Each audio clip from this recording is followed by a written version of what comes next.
Session court Lahore نے امیر بالاج قتل کے مقدمے میں خواجہ عقیل عرف گوگی بٹ کی درخواست ضمانت مسترد کر دی۔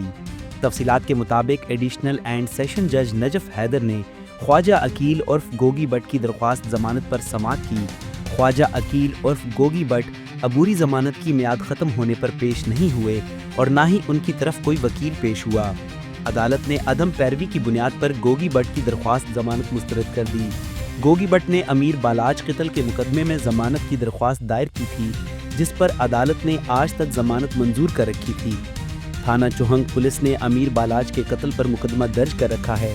ضمانت منسوخی کے بعد پولیس کو گوگی بٹ کو گرفتار کرنے کا اختیار مل گیا۔ پولیس نے ساری کہانی بتا دی۔ یاد رہے کہ لاہور کی معروف کاروباری شخصیت ٹیپو ٹرکاں والے کے بیٹے امیر بالاج ٹیپو کو 18 فروری 2024 کو شادی کی تقریب میں فائرنگ کر کے قتل کر دیا گیا تھا۔ لاہور پولیس کے مطابق ٹیپو ٹرکاں والا کا بیٹا امیر بالاج ٹیپو ٹھوکر نیاز بیگ کے قریب ایک نجی ہاؤسنگ سوسائٹی میں سابق ڈی ایس پی اکبر اقبال بلہ کے بیٹے کی شادی کی تقریب میں شریک تھا۔ شادی کی تقریب کے دوران وہاں موجود ایک حملہ آور نے فائرنگ کر دی تھی، جس سے امیر بالاج ٹیپو سمیت 3 افراد زخمی ہو گئے تھے، جنہیں اسپتال منتقل کیا گیا تھا۔ پولیس کے مطابق امیر بالاج ٹیپو زخموں کی تاب نہ لاتے ہوئے دم توڑ گیا تھا، جبکہ مقتول امیر بالاج ٹیپو کے محافظین کی فائرنگ سے حملہ آور بھی موقع پر مارا گیا تھا۔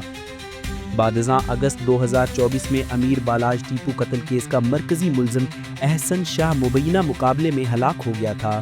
احسن شاہ مقتول امیر بالاج ٹیپو کا قریبی دوست تھا، جس پر الزام تھا کہ اس نے گوگی بٹ کی ملی بھگت سے امیر بالاج کی ریکی کی تھی۔